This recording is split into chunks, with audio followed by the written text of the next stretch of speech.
Hi ನಮಸ್ತೆ ಎಲ್ಲರಿಗೂ ಮಧುರ ಚಾನಲ್ಗೆ ಸ್ವಾಗತ. ನಮಸ್ತೇಸ್ತು ಮಹಾಮಾಯೆ ಶ್ರೀಪೀಠೆ ಸುರಪೂಜಿತೆ ಶಂಖಚಕ್ರ ಗದಾ ಹಸ್ತೆ ಮಹಾಲಕ್ಷ್ಮಿ ನಮೋಸ್ತುತೆ. ಲಕ್ಷ್ಮೀ ದೇವಿಗೆ ಅತ್ಯಂತ ಪ್ರಿಯವಾದ ಹಾಗೂ ಕೇವಲ 5ರಿಂದ 10 ನಿಮಿಷದಲ್ಲಿ ತುಂಬಾ ಸುಲಭದಲ್ಲಿ ಮಾಡ್ಕೊಳ್ಬಹುದಾದಂತಹ ಕ್ಷೀರಾನ್ನ ನೈವೇದ್ಯ ರೆಸಿಪಿನ ನಾನಿವತ್ತು ನಿಮ್ಮ ಜೊತೆ ಶೇರ್ ಮಾಡ್ಕೊಳ್ತಾ ಇದ್ದೇನೆ.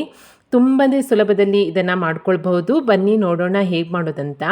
ಮೊದಲಿಗೆ ನಾನಿಲ್ಲಿ ಒಂದು ಕುಕ್ಕರ್ಗೆ ಒಂದು ಚಿಕ್ಕ ಗ್ಲಾಸಲ್ಲಿ 1 ಗ್ಲಾಸ್ ಆಗುವಷ್ಟು ಅಕ್ಕಿಯನ್ನು ಸೇರಿಸ್ಕೊಳ್ತಾ ಇದ್ದೇನೆ. ಅದೇ ಗ್ಲಾಸಲ್ಲಿ ನಾನು ಒಂದು 1/4 ಗ್ಲಾಸ್ ಆಗುವಷ್ಟು ಕಡಲೆಬೇಳೆಯನ್ನು ಸೇರಿಸ್ಕೊಳ್ತಾ ಇದ್ದೇನೆ. ಹಾಗೆ ಲಕ್ಷ್ಮೀ ದೇವಿಗೆ ಹೆಸರುಬೇಳೆ ಅತ್ಯಂತ ಪ್ರಿಯವಾದದ್ರಿಂದ 1/4 ಗ್ಲಾಸ್ ಆಗುವಷ್ಟು ಹೆಸರುಬೇಳೆಯನ್ನು ಕೂಡ ಸೇರಿಸ್ಕೊಂಡು ಇದು ಮೂರನ್ನು 2ರಿಂದ 3 ಸಲ ಚೆನ್ನಾಗಿ ತೊಳ್ಕೊಳ್ತೀನಿ. ನಂತರ ಅದೇ ಗ್ಲಾಸಲ್ಲಿ 1 ಗ್ಲಾಸ್ ಆಗುವಷ್ಟು ನೀರನ್ನು ಸೇರಿಸ್ಕೊಳ್ತಾ ಇದ್ದೇನೆ. ಹಾಗೆ 1 ಗ್ಲಾಸ್ ಆಗುವಷ್ಟು ಕಾಯಿಸಿ ಆರಿಸಿದಂತಹ ಹಾಲು, ನೀವು ಹಸಿ ಹಾಲು ಕೂಡ ಸೇರಿಸ್ಕೊಳ್ಬೋದು. ಹಾಲು ಹಾಗೆ ನೀರನ್ನು ಸೇರಿಸ್ಕೊಂಡ ನಂತರ ಒಮ್ಮೆ ಮಿಕ್ಸ್ ಮಾಡಿ ಕುಕ್ಕರ್ ಮುಚ್ಚಳವನ್ನು ಮುಚ್ಚಿ 3 ವಿಸಿಲ್ ಕೂಗಿಸ್ಕೊಳ್ತೀನಿ. ಕುಕ್ಕರ್ ಕೂಗುವಷ್ಟರಲ್ಲಿ ನಾನಿಲ್ಲಿ ಒಂದು ಪಾತ್ರೆಗೆ ಅದೇ ಗ್ಲಾಸಲ್ಲಿ 1 ಗ್ಲಾಸ್ ಆಗುವಷ್ಟು ಬೆಲ್ಲವನ್ನು ತೆಗೆದುಕೊಂಡಿದ್ದೇನೆ. ಹಾಗೆಯೇ 2 ಗ್ಲಾಸ್ ಆಗುವಷ್ಟು ನೀರನ್ನು ಸೇರಿಸ್ಕೊಳ್ತಾ ಇದ್ದೇನೆ. ಈಗ ಬೆಲ್ಲವನ್ನು ಕರಗಿಸ್ಕೊಳ್ತೀನಿ.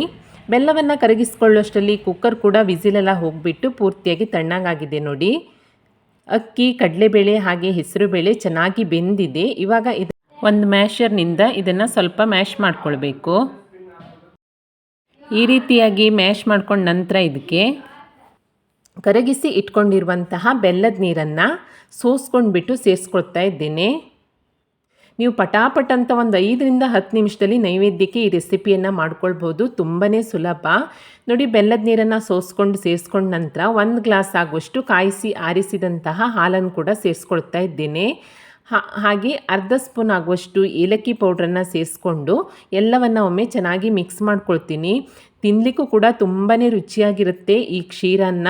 ಹಾಗೆ ಮಾಡೋದು ಕೂಡ ಸುಲಭ. ನೈವೇದ್ಯಕ್ಕಂತೂ ನೀವು ಪಟಾಪಟ್ ಅಂತ ಬೆಳಗಿನ ಪೂಜೆ ಗಡಿಬಿಡಿಯಲ್ಲಿ ಒಂದು 5ರಿಂದ 10 ನಿಮಿಷದಲ್ಲಿ ಮಾಡ್ಕೊಂಡು ಬಿಡ್ಬೋದು. ಎಲ್ಲವನ್ನು ಚೆನ್ನಾಗಿ ಮಿಕ್ಸ್ ಮಾಡ್ಕೊಂಡ ನಂತರ ನೋಡಿ, ತುಪ್ಪದಲ್ಲಿ ಹುರಿದಿರುವಂತಹ ದ್ರಾಕ್ಷಿ ಗೋಡಂಬಿಯನ್ನು ಸೇರಿಸ್ಕೊಂಡು ಇನ್ನೊಮ್ಮೆ ಮಿಕ್ಸ್ ಮಾಡಿಕೊಂಡ್ರೆ ತುಂಬಾ ರುಚಿಯಾದ ಹಾಗೆ ಲಕ್ಷ್ಮೀ ದೇವಿಗೆ ಪ್ರಿಯವಾದಂತಹ ಕ್ಷೀರಾನ್ನ ರೆಡಿಯಾಗುತ್ತೆ.